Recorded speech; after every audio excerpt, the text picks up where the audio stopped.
안녕하세요. 연세베스트 내과 대표 원장 권상재입니다.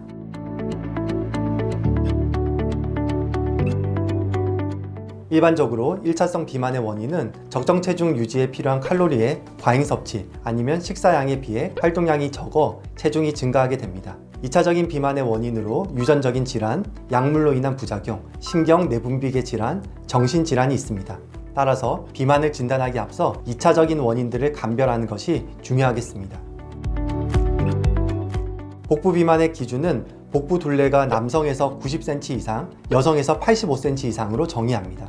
비만의 기준은 체질량 지수 25 이상으로 합니다. 체질량 지수 정상은 18에서 23까지로 정하며 23 이상일 경우 비만 전 단계 또는 과체중으로 정의합니다. 체질량 지수가 25 이상으로 측정될 경우 비만 치료를 적극적으로 시행하게 됩니다.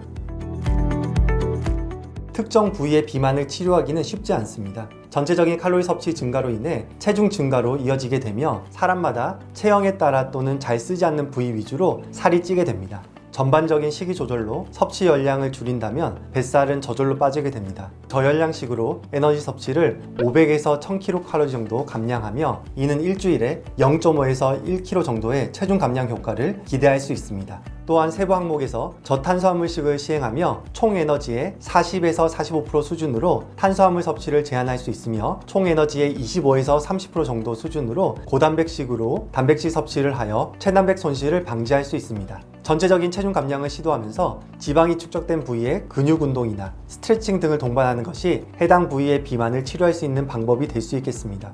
간헐적 단식이나 시간 제한 다이어트는 하루 중 음식물 섭취를 하는 시간대를 정하는 방법으로 일부 효과는 있으나 그 근거는 제한적입니다. 비만의 경우 여러 가지 질환의 위험을 높이는 것으로 알려져 있습니다. 고혈압, 당뇨, 고지혈증 등의 만성질환의 위험을 높이며 최종적으로 뇌혈관이나 심혈관 질환의 확률을 증가하게 됩니다.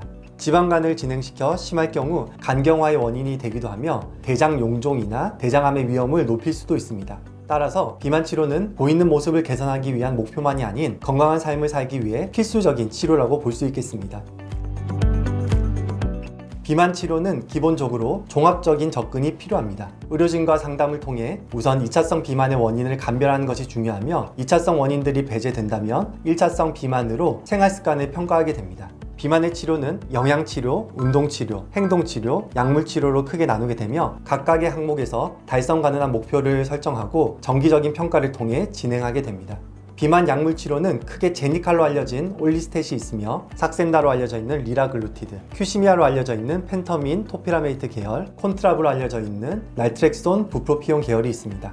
환자분의 기저질환과 현재 상태를 고려하여 약제를 선택해야 하기 때문에 의료진과 상담하시기를 권유드립니다. 비만 주사의 경우 효과적인 비만 치료제 중 한 가지입니다. 다만 매일 주사를 사용해야 하는 불편감이 있기 때문에 의료진과 충분한 상의하에 사용하시는 것이 바람직합니다. 우선 운동만으로는 체중 감량 효과가 크지 않으므로 반드시 식사 조절을 병행할 것을 권해드립니다.